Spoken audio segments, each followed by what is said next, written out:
Baik, kita ke informasi selanjutnya. Waspadalah jika ada orang tak dikenal menawarkan barang ataupun jasa pada Anda, karena hal tersebut bisa berujung petaka. Seorang nenek di Sumedang, Jawa Barat kehilangan perhiasan emasnya yang dicuri orang yang mengaku sebagai tenaga kesehatan dari pemerintah. Polisi langsung mendatangi rumah korban Edeh Tarsih di kawasan Rancakalong, Sumedang, Jawa Barat. Nenek 80 tahun itu mengaku menjadi korban pencurian oleh orang yang mengaku sebagai tenaga kesehatan dari pihak pemerintah. Para pelaku yang berjumlah 3 orang mengunjungi rumahnya dan menawarkan pengobatan gratis. Namun bukannya sehat yang didapat, malah petaka yang menerpa. Perhiasan emas korban seberat 20 gram raib di gondol tersangka. Korbannya ini dipijit dulu sampai seolah tidak sadarkan diri karena keasikan dengan 3 orang perempuan yang umurnya di bawah 30 tahunan lah. Nah, setelah korban ini dipijit, 1 orang di antara mereka meninggalkan korban mendekati lemari yang emasnya itu disimpan di dalam lemari. Kini pihak kepolisian masih mendalami kasus tersebut dengan mengumpulkan keterangan korban dan sejumlah saksi. Atas kejadian ini, petugas mengimbau masyarakat agar tidak mudah percaya dan berhati-hati jika ada orang tak dikenal menawarkan jasa pengobatan gratis atau hal mencurigakan lainnya. Ridwan Pamungkas melaporkan dari Sumedang, Jawa Barat. Ya, subhanallah, mengaku-ngaku menjadi tenaga kesehatan pemerintah, pelaku justru menggasak emas milik sang nenek. Ini bagaimana tanggapannya Ustadz Mukhlis? Ya, macam-macam ya sekarang modus pencurian ya.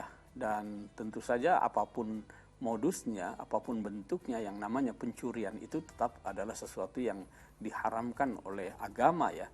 Dan dalam Islam itu sanksi pidananya pun sangat berat sekali itu ya, yang sampai dikatakan sebagai potong tangan ya. Bahkan Rasulullah pun dengan tegas mengatakan, seandainya Fatimah anakku yang paling kucintai ini mencuri, saya akan potong tangannya. Jadi memang begitu sangat berat sanksi yang disediakan oleh agama terhadap pelaku pencurian ini ya.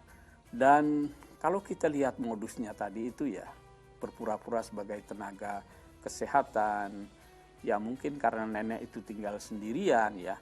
Ini saya kira kita pun, mungkin bukan hanya nenek itu, siapapun bisa mengalaminya ya. Ketika ada yang mengaku-ngaku, ya entah sebagai tenaga kesehatan atau lain sebagainya. Nah di sini penting bagi kita untuk yang namanya tabayyun ya. Dalam satu ayat dalam surat Al-Hujurat itu dikatakan, ya ayyuhalladzina amanu in ja'akum fasikum binaba'in fatabayyanu. Jadi kalau ada seseorang datang, di situ dikatakan orang yang fasik ya. Termasuk orang yang tidak kita kenal, orang asing gitu ya. Mungkin dari tampangnya kadang-kadang orang baik dengan orang jahat itu ketahuan ya.